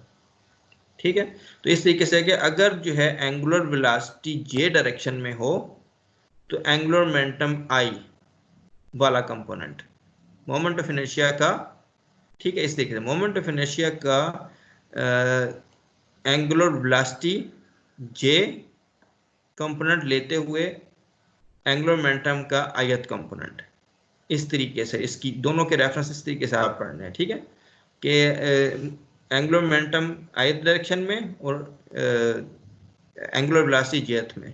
ठीक, आई जे का ये मतलब हुआ यहाँ पे इस तरीके से 1 1 का ये मतलब हो गया कि एंगुलर वेलोसिटी भी 1 में है और एंगुलर मोमेंटम भी 1 मतलब 1 में है। यहाँ पे ये हो गया कि एंगुलर वेलोसिटी 1 में है लेकिन आप एंगुलर मोमेंटम 2 में जो है देखना चाहते हो तो फिर ये क्वांटिटी इंपॉर्टेंट होगी। एंगुलर वेलोसिटी आपकी है तो 1 में ही, लेकिन आपने एंगुलर मोमेंटम जो है वो थर्ड डायरेक्शन में देखना चाहते हो कि क्या सिचुएशन है, तो फिर आपको ये क्वांटिटी निकालनी पड़ेगी I31। तो इस तरीके से इसके दो इंडिसेस के मीनिंग है। फर्स्ट इंडेक्स एंगुलर मोमेंटम से ताल्लुक है और दूसरा इंडेक्स एंगुलर वेलोसिटी से। तो होपफुली मैंने आपको क्वेश्चन जो बता दिया कि इसको समझने की जरूरत है, आगे फिर हम इसको निकालेंगे भी। ठीक है, कि मुख्तलिफ सिचुएशन में आपको पता चलेगा। और कोई क्वेश्चन?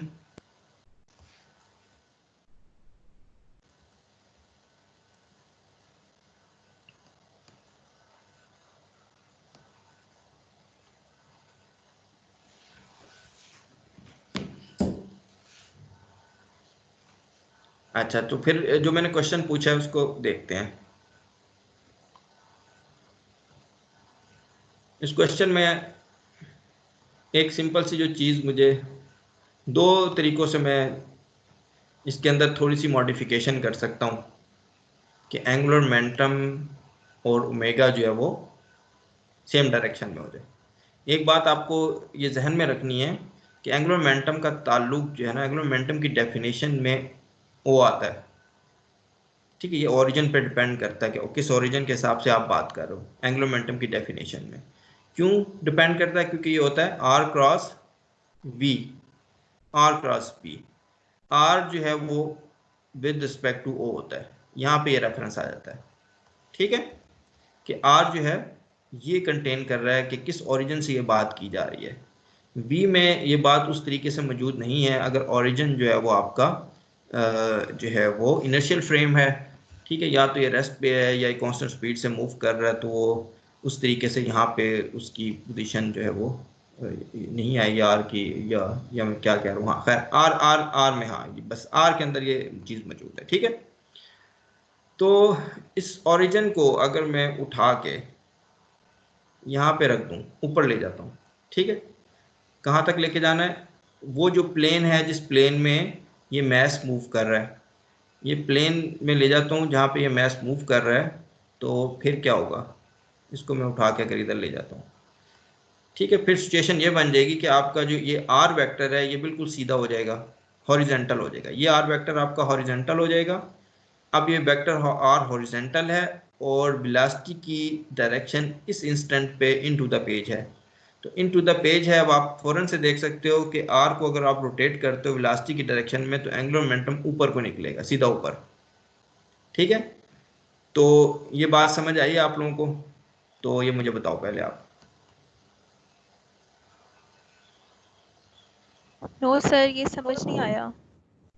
हाँ, नहीं सर, पार्टिकल जो है समझ ना, नहीं आई। हाँ पार्टिकल जो है वो मूव कर रहा है प्लेन में। ठीक है, प्लेन में जब मूव कर रहा है तो उसकी पोजीशन जो आर है वो इसी तरह प्लेन में लाई करेगी आर। ठीक है, तो मैंने एक पोजीशन ये फिक्स कर ली। ये अब वो मूव कर रहा है तो इस इंस्टेंट पे इसकी वेलोसिटी जो है वो इस तरीके से होगी। ठीक है, वेलोसिटी इस तरीके से, तो वेलोसिटी इस तरीके से, आर जो है वो इस तरीके से। वेलोसिटी और आर जो है, ये आर है ये वेलोसिटी है, दोनों प्लेन में लाई करेंगे बिल्कुल इस तरह। तो आर क्रॉस बी आप करोगे तो एंगुलर मोमेंटम इस तरह सीधा हो जाएगा। ठीक है, R cross B angular momentum सीधा। एंगुलर मोमेंटम बिल्कुल वर्टिकल हो जाएगा उस प्लेन के, ठीक है। तो जब वो हो जाएगा तो एंगुलर वेलोसिटी तो पहली जो है वो जी एक्सिस के अबाउट है, तो एंगुलर मोमेंटम और एंगुलर वेलोसिटी दोनों सेम डायरेक्शन में हो जाएंगी, ठीक।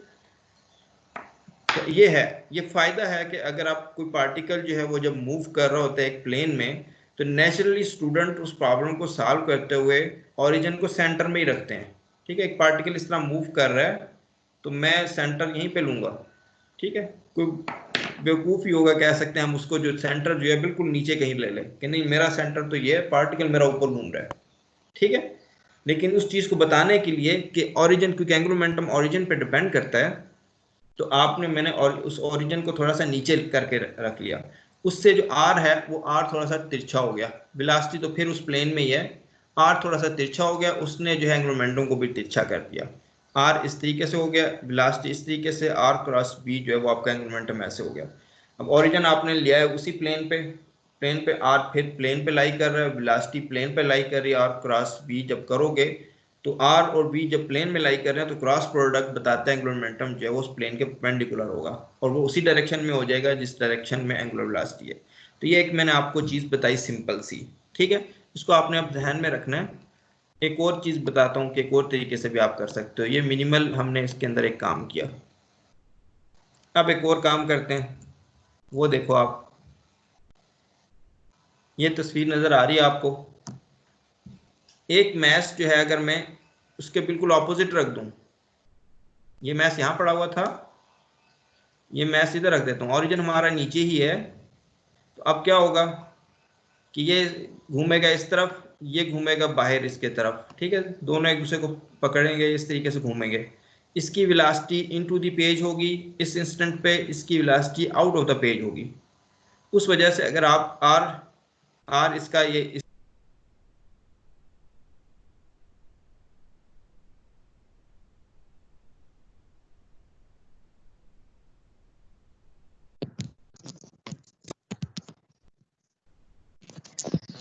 मैं म्यूट तो नहीं कर दिया मैंने, हाँ चलो सही है, हाँ ठीक है। तो एक मैस बिल्कुल उसके ऑपोजिट रखने से भी सिचुएशन ये बन जाएगी कि इसका एंगुलर मोमेंटम इस तरफ होगा, इसका एंगुलर मोमेंटम इस तरफ होगा, और दोनों का एंगुलर मोमेंटम क्योंकि सेम स्पीड के साथ घूम रहे हैं, सेम मैसेज हैं, दोनों का एंगुलर मोमेंटम बराबर होगा, और इसलिए इसके हॉरिजॉन्टल कंपोनेंट्स कैंसिल हो जाएंगे, सिर्फ वर्टिकल कंपोनेंट्स रह जाएंगे। ये वर्टिकल इसका रह जाएगा, इसका रह जाएगा तो इस इन दोनों का जो टोटल एंगुलर मोमेंटम है वो होगा अलोंग द सी, ठीक है। तो total angular momentum along the z हो जाएगा। इसमें अब मुझे इस जो प्लेन ऑफ रोटेशन है इसको ओरिजिन पे लाके रखने की जरूरत नहीं है, या ओरिजिन को इधर लाके रखने की जरूरत नहीं है। एक ये तरीका है कि आप उस मैस के बिल्कुल ऑपोजिट जो है एक मैस रख दो, उससे क्या होगा, उसका जो एंगुलर मोमेंटम होगा और इसका जो एंगुलर मोमेंटम है, इन दोनों का नेट सम जो है वो अलोंग द जी होगा, ठीक है। तो ये एक कंस्ट्रक्शन आप इस तरीके की कर सकते हो। एक और कंस्ट्रक्शन की जा सकती है, शायद मैंने तस्वीर बनाई होगी, हाँ ये एक कंस्ट्रक्शन ये की जा सकती है। इसमें मैस इसके बिल्कुल ऑपोजिट रखने के बजाय मैस को बिल्कुल नीचे रख दो आप। ये जो आपका ओरिजिन है, ये एक्स वाई प्लेन पे ये ओरिजिन है, इसको आप समझे जैसे कि मिरर है, मिरर इसके एक मिरर रिफ्लेक्शन आप नीचे रख दो, बिल्कुल मिरर रिफ्लेक्शन नीचे रख दो। और अभी मैं एक्सरसाइज के तौर पे आप पे छोड़ देता हूँ कि आप इसका एंगुलर मोमेंटम निकाल के देखो। इसका एंगुलर मोमेंटम आप निकाल के देखोगे कि इन दोनों के एंगुलर मोमेंटम का सम फिर अलोंग द जी एक्सिस होगा, ठीक है। तो ये मैंने 3 एग्जांपल एक सेंस में आपको बता दी। एक मैंने आपको बस ओरिजिन जो है वो उठा के रख दिया था प्लेन पे, फिर मैंने एक दूसरे केस में ये किया कि एक ऑपोजिट मैस रखा, ठीक है, यहाँ पे मैस पड़ा था, ऑपोजिट रखा, ठीक है। और तीसरे केस में मैंने मैस जो है मिरर रिफ्लेक्शन को यूज करते हुए नीचे रखा। अब 3 चीज़ों को मैं डिस्क्राइब करता हूँ कि ये वो स्पेशल केसेस की तरफ पॉइंट करती हैं जिसमें इनर्शिया टेंसर के ऑफ डायगोनल एलिमेंट्स जीरो हो जाएंगे, जिनको हम कहते हैं product of inertia. Product of inertia जो है I is not equal to जे कब जीरो होता है, I is not equal to जे जब जीरो होगा तो एंगुलर मोमेंटम और ओमेगा सेम डायरेक्शन में हो जाएंगे। तो 2 चीज़ें हैं कि आपकी जो मैस डिस्ट्रीब्यूशन है उसमें एक्सियल सिमेट्री होनी चाहिए, ठीक है। If mass distribution is symmetric around the axis of rotation, then I is not equal to j, जो inertia tensor है वो 0 हो जाएगा। तो आप देखो कि ये axis of रोटेशन है, z axis is axis of rotation, और इसमें अगर एक मैस यहाँ पड़ा हुआ है तो इसके ऑपोजिट भी मैस पड़ा होना चाहिए, फिर ये एक्सियल सिमेट्री बनती है। तो ये जो केस था मैंने आपको पहली एग्जांपल जो दूसरी एग्जांपल जो बताई उसमें ये एक्सियल सिमेट्रिक हो गया, तो फिर एंगुलर मोमेंटम इस डायरेक्शन में हो जाएगा। इसी चीज को आप बढ़ा सकते हो, ठीक है, एक मैस इधर रख दिया, एक उसके ऑपोजिट रख दिया, एक मैस इधर रख दिया, एक उसके ऑपोजिट, तो पूरा एक रिंग बना सकते हो। रिंग के अंदर एक्सियल सिमेट्री है। रिंग जब रोटेट करेगा अबाउट द जी एक्सिस, ठीक है, ये रिंग रोटेट कर रहा है अबाउट द जी एक्सिस, तो इसमें एंगुलर मोमेंटम जो है वो ओमेगा की डायरेक्शन में होगा, और आपका जो इनर्शिया टेंसर है it will behave like a scalar. Angular momentum और एंगुलर वेलोसिटी की डायरेक्शन सेम हो जाएगी। दूसरी एग्जांपल है मिरर रिफ्लेक्शन, मिरर सिमेट्री।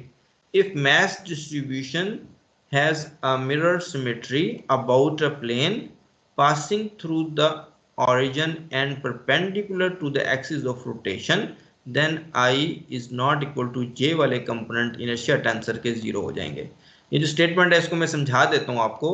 तो अब आप पहले आपने मैस डिस्ट्रीब्यूशन ली थी एक्सियल सिमेट्री, यानी कि एक्सिस ऑफ रोटेशन के अबाउट मैस डिस्ट्रीब्यूशन सिमेट्रिक होनी चाहिए। अब आपने ये करना है कि जो एक्सिस ऑफ रोटेशन है, ठीक है, इस पे कहीं ना कहीं ओरिजिन लाई करता है, उस ओरिजिन पे आपने शीशा रखना है। शीशा ऐसे रखना है कि परपेंडिकुलर, कि ये जो एक्सिस ऑफ रोटेशन है उसके परपेंडिकुलर हो, ठीक है। तो एक्सिस ऑफ रोटेशन है, उस पे एक पॉइंट है जो ओरिजिन है, उस पे आपने शीशा रखना है, मिरर रखना है, और मिरर ऐसे रखना है कि ये जो एक्सिस ऑफ रोटेशन है कि उसके ऊपर परपेंडिकुलर हो।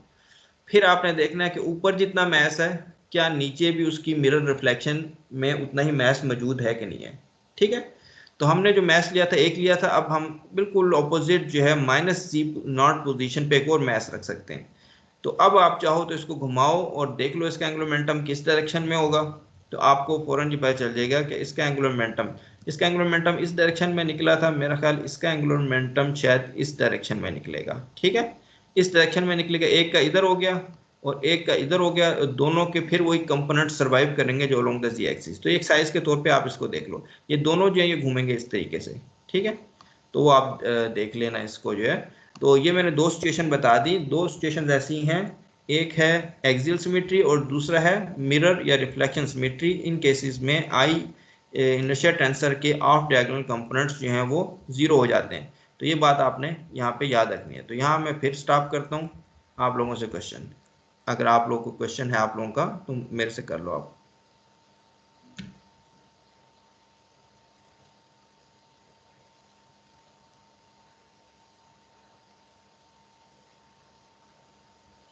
अच्छा, अगर आप लोगों को क्वेश्चन नहीं है तो मैंने आपको एक सिचुएशन वो बताई थी जिसमें ओरिजिन जो है वो प्लेन में ला के रख दिया जाए, ठीक है।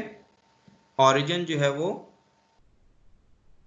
पॉइंट पार्टिकल था जो घूम रहा था इस तरीके से। अब ये ओरिजिन था उसका इस तरीके से, ये यहाँ पे वो, ठीक है, मैस है जो घूम रहा है इस तरीके से, और ये ओरिजिन है।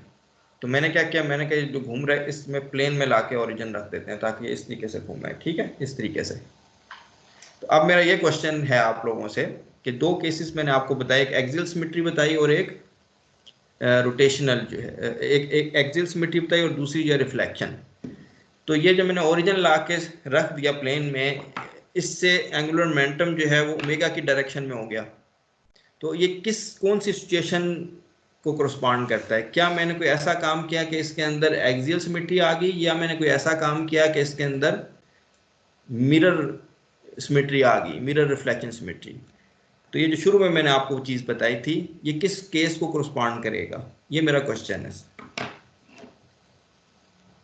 तो आप लोग जवाब दो, अगर नहीं बात समझ आई तो वो पूछ लो, दोबारा मैं रिपीट कर सकता हूँ।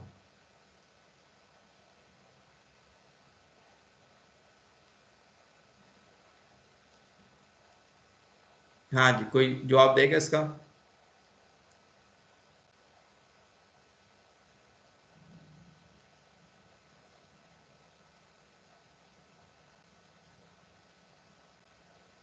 हाँ बोलो, आप लोग बोलो, म्यूट को खत्म करके। नजीब जी, अस्सलाम वालेकुम सर। वालेकुम सर सलाम। अभी आप, हाँ, अभी आपने बोला है कि सर अगर हम उसको प्लेन में रख देते हैं, पॉइंट जो पार्टिकल पहले जो है ऊपर जो है वो रोटेट हो रहा था, अगर हम इसको प्लेन में रख देते हैं तो सर ये मेरे ख्याल से तो एक्सेल सिमेट्री बनती है। अगर ये मिरर सिमेट्री बनती तो दोनों साइड पे अगर हम दो पार्टिकल रख देते हैं तो फिर वो मिरर सिमेट्री बनेगी। एक्सियल सिमेट्री के लिए जरूरी है कि जो एक्सिस ऑफ रोटेशन है, एक्सिस ऑफ रोटेशन के अपोजिट भी मैच होना चाहिए। ये एक्सिस ऑफ रोटेशन है, ये घूम रहा है ऐसे, ठीक है। अगर मैच एक यहाँ पे पड़ा हुआ है ना तो एक अपोजिट भी होना चाहिए, तो यहाँ पे तो नहीं है जी ये सर। आपके, ठीक है। तो एक्सियल सिमेट्री नहीं हो सकती है। सर यही केस है ना, अगर हम पार्टिकल नहीं रखते तो फिर तो मिरर सिमेट्री होगी। अगर हम दूसरा पार्टिकल भी रख देते हैं जो इसके अपोजिट घूम रहा हो तो फिर वो हाँ, फिर तो है। एक्सेल सिमेट्री दूसरा बनेगी। पार्टिकल नहीं रखना, मेरा क्वेश्चन ये था कि सिर्फ एक पार्टिकल आप रखो, ठीक है। एक पार्टिकल है, ठीक है, और उसको अगर मैंने क्या सर किया, ओरिजिन, हाँ तो अगर बोलो। सर एक पार्टिकल है तो फिर ये मिरर सिमेट्री होगी, क्योंकि हम उसी की तरह ही अपोजिट ही जो है वो कर लेंगे जैसे उसका मिरर नजर आ रहा हो। जैसे हाँ, वो एक तो केस मेरा भी आपने यही ख्याल बताया है, था। ठीक है। मेरा भी यही ख्याल है। इसका आंसर आंसर कहीं नहीं लिखा हुआ, ये मेरा अपना बनाया हुआ क्वेश्चन है कि वो ये समझो कि जैसे कि अगर दो पार्टिकल भी थे तो वो आप बिल्कुल उस मिरर पे लाके आपने वो उसको रख दिया, तो वो इमेज और वो पार्टिकल एक ही चीज बन गई। तो ये एक सेंस में यहाँ जी पे सर। मिरर रिफ्लेक्शन का एक स्पेशल केस बन गया कि जब ओरिजिन जो है, सारी मैस डिस्ट्रीब्यूशन आपकी एक ऐसे प्लेन में हो, ठीक है, यानी टू डायमेंशनल मैस डिस्ट्रीब्यूशन हो आपकी सरफेस पे, उस प्लेन में हो जो कि परपेंडिकुलर है to the axis of rotation, ठीक है, to the axis of rotation. ये आपका एक्सिस ऑफ रोटेशन है और ये परपेंडिकुलर प्लेन है। ये इस पे आपने सारा मैस मेरे हाथ पे रख दिया, और लेकिन ये जो प्लेन है should lie on the origin जो है, ठीक है, ओरिजिन भी यहीं पे होना चाहिए। फिर आप की जो है एंगुलर मोमेंटम है वो अलोंग द एंगुलर वेलोसिटी होगा, ठीक है। और भी कोई हाथ खड़ा कर रहा था, अगर वो भी कुछ क्वेश्चन करना चाहता है, ऐड करना चाहता है।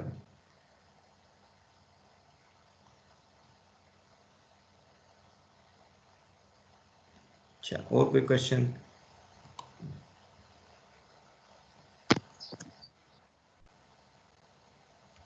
है किसी का? पूछ लो आप लोग।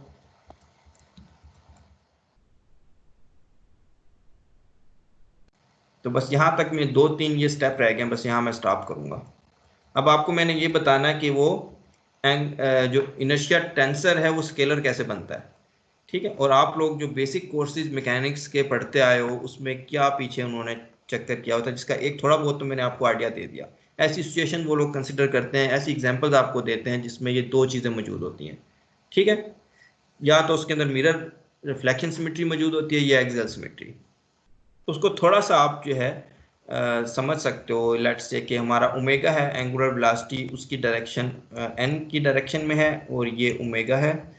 और अब ये अगर मैं चीज़ यूज़ करता हूँ वहाँ पे, जो मेरे पास ऊपर फार्मूला था, ये मैं कॉपी पेस्ट करके नीचे ले आता हूँ। यहाँ पे मैंने लिखा था ये वाला, ठीक है, इसको। तो हमारे पास जो सिचुएशन है वो यहाँ से शुरू होती है। ये एल जो है वो angular momentum L i equals to i j omega j. इसमें मैंने ओमेगा को लिखा है कि ओमेगा की मैग्नीट्यूड और ये डायरेक्शन। तो फिर यहाँ पे वो आपके पास बन गया ये वाला फार्मूला ये, ठीक है। ओमेगा तो एक क्वांटिटी, ये मैग्नीट्यूड है, उस पे इंडेक्स नहीं आएगा बल्कि एन पे इंडेक्स आ जाएगा। वो जो ओमेगा का इंडेक्स था वो यहाँ पे आ गया। अब इस एंगुलर मोमेंटम को अगर आप इसका डॉट प्रोडक्ट ले लो विद एन यूनिट वेक्टर, ठीक है, यानी इस पूरी इक्वेशन का डॉट प्रोडक्ट आपने लेना है एन यूनिट वेक्टर के साथ, तो फिर आपके पास ये चीज़ बन जाती है। यहाँ पे आपके पास एन आई एल आई आ गया, एन आई यहाँ मल्टीप्लाई किया, एन आई एल आई के साथ, एन आई इनर्शिया टेंसर के साथ, इधर एक इधर एन आई आ गया, एक पहले से एंगुलर मोमेंटम वाला एन जे वो इधर आ गया। तो ये पूरी जो है ये सिचुएशन आपकी ये बन गई, और जो मैग्नीट्यूड है एंगुलर मोमेंटम की वो इधर आ गई, ठीक हो गया। तो इसको आप इस तरीके से भी लिख सकते हो। अब ये जो पूरी चीज़ है इसको आप इस ये अब ये डॉट, ये आपका डॉट प्रोडक्ट बन गया। ये एन वेक्टर है, एल वेक्टर है, और दो इंडिसेस जो है इसके नीचे डले हुए हैं, इन पे आपने समेशन की हुई है आई आई पे। तो ये बन गया dot product N dot L. और ये क्या है omega, it's a magnitude of angular velocity. Magnitude जो एक स्केलर क्वांटिटी होती है वो आपकी ये बन गई। और यहाँ पे आपके पास इनर्शिया टेंसर है। जो टेंसर होता है it behaves like a product of two vector. दो वेक्टर के तौर पे ये बिहेव करता है। इसके दो वेक्टर हैं, एक इंडेक्स आई है, एक जे है, दो वेक्टर का प्रोडक्ट है।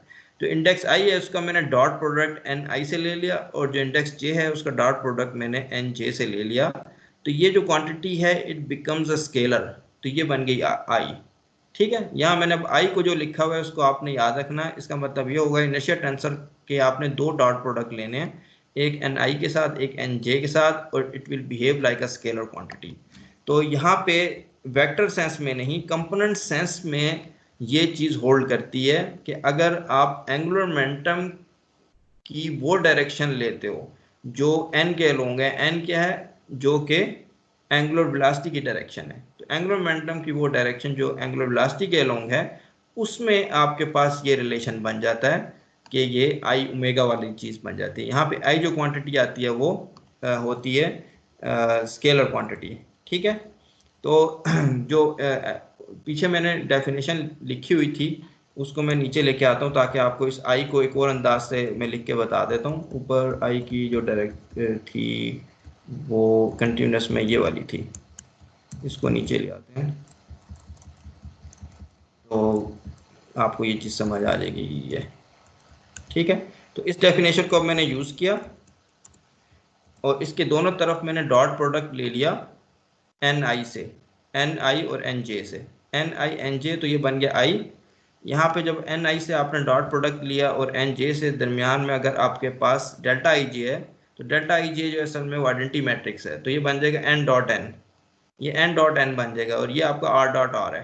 तो एन डॉट एन और आर डॉट आर, और यहाँ पे क्या होगा, एन का डॉट प्रोडक्ट एक्स के साथ और एन जे का डॉट प्रोडक्ट एस जे के साथ, तो ये बन जाएगा N dot R N dot R. तो ये क्वांटिटी बन जाएगी आपकी जो स्केलर क्वांटिटी जिसको मैं कह रहा हूँ, जिसको मैंने यहाँ डिफाइन भी किया है इस तरीके से, ये वाली क्वांटिटी, इसको आप इस तरीके से लिख सकते हो आप। ठीक है, और इसको देखो और क्या बन जाता है ये। अच्छा, अब एन डॉट एन जो यूनिट वेक्टर है, N dot N unit vector, ये तो 1 हो गया। तो आपके पास जो चीज़ क्वांटिटी बनी वो बनी R dot R minus R dot N R dot N. अब इसको मज़ीद सिंप्लीफाई करके आप ये लिख सकते हो, यहाँ पे आर परपेंडिकुलर क्या चीज़ है। तो इसको समझने के लिए आप देखो कि मैंने आर जो वेक्टर है इसके दो कंपोनेंट्स बनाए। एक कंपोनेंट आर का वो बनाया है जो कि एक्सिस ऑफ रोटेशन के परपेंडिकुलर है, और दूसरा कंपोनेंट वो बनाया है जो एक्सिस ऑफ रोटेशन की डायरेक्शन में है। एन जो है वो डायरेक्शन है रोटेशन की। तो आर को आप इन जनरल इस तरह लिख सकते हो कि R in the direction of N plus perpendicular to it. ठीक है, दो कंपोनेंट बन गए इसके। अगर ये चीज़ आप आर की यहाँ पुट कर देते हो, ठीक है, तो आप आराम से ये देख सकते हो आर की बस ये वैल्यू आप यहाँ पुट कर लो, और इसमें आपने ये यूज़ करना है कि आर परपेंडिकुलर बाय डेफिनेशन जो है वो एन के परपेंडिकुलर है, तो आर परपेंडिकुलर डॉट एन जो है वो 0 होगा। दूसरी चीज़ n dot N unit vector है वो 1 है। तो ये दो बातें यूज़ करके आप इस पूरी चीज़ को सिंप्लीफाई कर सकते हो एक स्टेप के अंदर कि ये बन जाएगा R perpendicular dot R perpendicular. तो मोमेंट ऑफ इनर्शिया में अगर आई जो है वो स्केलर क्वांटिटी के तौर पे हम ट्रीट करते आए हैं बेसिक लेवल पे मैकेनिक्स के कोर्सेज में, तो यहाँ पे जो आर आता है वो क्या आता है, वो परपेंडिकुलर आर होता है। जैसे कि आपका ये एक्सिस ऑफ रोटेशन है, ठीक है, तो आपने कौन सा लेना है, आर ये वाला लेना है, इसके परपेंडिकुलर वाला आर। इस तरीके से अगर मैथ यहाँ पे पड़ा हुआ है तो आपने ये इस तरह कर देना है, इसको नीचे मैथ पड़ा हुआ है तो ये इस तरह। ठीक है, ये वाला आर आपका जो है यूज होगा इस क्वांटिटी में, ना कि ये वाला आर, ये वाली आर जो खत्म हो गया।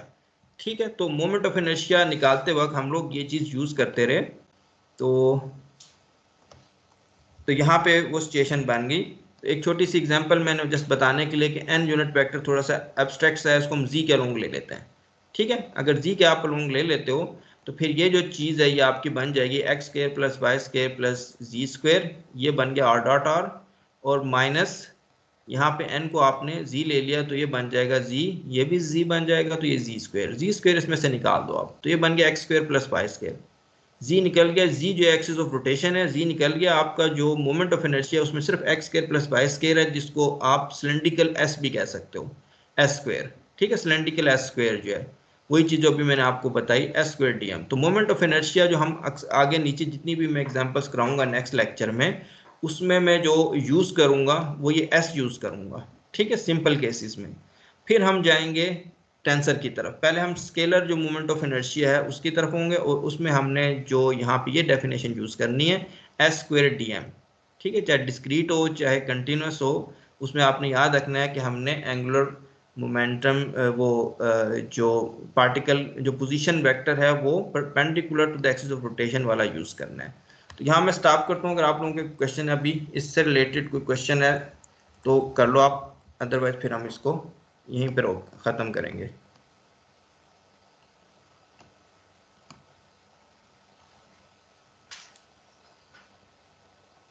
तो इस सिचुएशन में आपने ये देखना है कि हमने एंगुलर मोमेंटम जो है उसको यानी स्केलर, उस इक्वेशन को हमने स्केलर के तौर पर ट्रीट करना है। Angular momentum in the direction of axis of rotation equals to I omega, ये बस याद रखना है। Angular momentum in the direction of rotation जो है, ठीक है, in the direction of angular momentum यानी डॉट n जो है वो I ओमेगा, और I कैसे निकालना है वो उसमें s² dm जो है वो आएगा। तो किसी का कोई क्वेश्चन है? अगर नहीं है तो फिर हम यहाँ पे इसको स्टॉप करते हैं। कोई बोलेगा यहाँ पे कोई है? मुझे तो लग रहा है कि शायद, अच्छा नहीं, काफ़ी स्टूडेंट मौजूद हैं। ठीक, तो नजीब बता देगा अगर क्वेश्चन नहीं है तो फिर मैं इसको स्टॉप कर देता हूँ, या और कोई स्टूडेंट? जी सर, कोई क्वेश्चन नहीं है। चलो सही है, फिर इसको स्टॉप करते हैं। आप इस लेक्चर से मुतल्लिक अगर क्वेश्चन हो तो नेक्स्ट लेक्चर के शुरू में मैं टाइम दूंगा, वो आप इससे कर सकते हो, फिर हम उसका मैं आंसर करते हुए अगला लेक्चर शुरू करूंगा। चलो ठीक है, ओके, अल्लाह हाफिज़। अल्लाह हाफिज़।